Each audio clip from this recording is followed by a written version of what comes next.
మిత్రులు సహచర శాసనసభ్యులు కౌశిక్ రెడ్డి గారు కానివ్వండి, అదేవిధంగా అక్కడ ఉన్నటువంటి ఈరోజు బీఆర్ఎస్ పార్టీ నుంచి కాంగ్రెస్లో పోయినటువంటి ఆర్కేపూడి గాంధీ గారు కానివ్వండి, మరి దాన్ని సమానం చెప్పుకోలేక వారిని ప్రేరేపించి, గాంధీ గారిని ప్రేరేపించి వారిని ఏదో రకంగా లొంగ తీసుకొని తప్పకుండా మీరు ఇంటి మీది పోవాల్సింది, ఎందుకంటే మా జిల్లాకు సంబంధించినటువంటి శాసనసభ్యుడు గాంధీ గారు, వారి యొక్క ఏందో అంటే వారి యొక్క పరిస్థితి, వారి యొక్క మనస్తత్వం ఏందో మాకు తెలుసు. గత 3-4 దశాబ్దాలుగా కలిసి ఒకటే జిల్లాలో ఉండాలని పనిచేసిన వాళ్ళం కాబట్టి వారి మనస్తత్వం ఎటువంటిదో మాకు తెలుసు.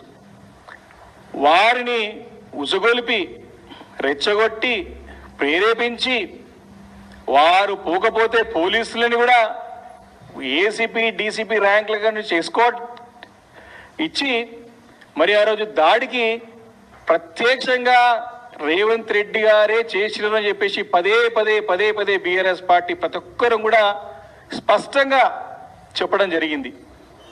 ఆ రోజు మేము చేస్తే లేనిపోని ఆరోపణలు చేస్తారని చెప్పేసి, ఆరోపణలు చేస్తారని చెప్పి అందరూ అన్నారు. ఆ రోజు కాంగ్రెస్ పార్టీ వాళ్ళు అన్నారు, అందరూ ఆరోపణ చేస్తారు, మీరు ముఖ్యమంత్రి గారు ఎందుకు దీనిలో తలదూరుస్తారు అని చెప్పారు. కానీ నిన్న రేవంత్ రెడ్డి గారు చేసిన వ్యాఖ్యలతో మా వాళ్ళే ఇంటి మీద పోయి దాడి చేస్తారు అని చెప్పడం జరిగింది.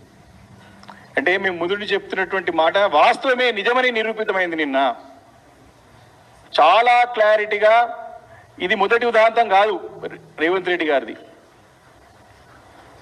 మొన్న ఖమ్మంలో పెద్ద ఎత్తున వరదలు వచ్చి ప్రజలు బాధతో ఉన్నారు, పట్టించుకునే నాదుడే లేడు, జిల్లాకు సంబంధించిన 3 మంత్రులు ఎక్కడ నిద్రపోతా ఉన్నారు, ప్రజలు బాధపడతా ఉంటే, ఇబ్బంది పడతా ఉంటే టీఆర్ఎస్ పార్టీ హరీష్ రావు గారి యొక్క నేతృత్వంలో మా ఎమ్మెల్యే బృందం అంతా కూడా వెళితే ప్రజల నుంచి మాకు వచ్చేటువంటి వారి బాధలు మేము దగ్గర నుండి చూస్తా ఉంటే వారికి మేము ధైర్యం చెప్పే ప్రయత్నం చేసి ముందుకు వెళ్తా ఉంటే దాన్ని తట్టుకోలేక జీర్ణించుకోలేక ఖమ్మం జిల్లాలో ఉన్నటువంటి రేవంత్ రెడ్డి గారు గూండాలను పంపించి ఆ రోజు మా కార్ల పైన దాడి చేయడం సంగతి మనం చూసినాం కల్లారా.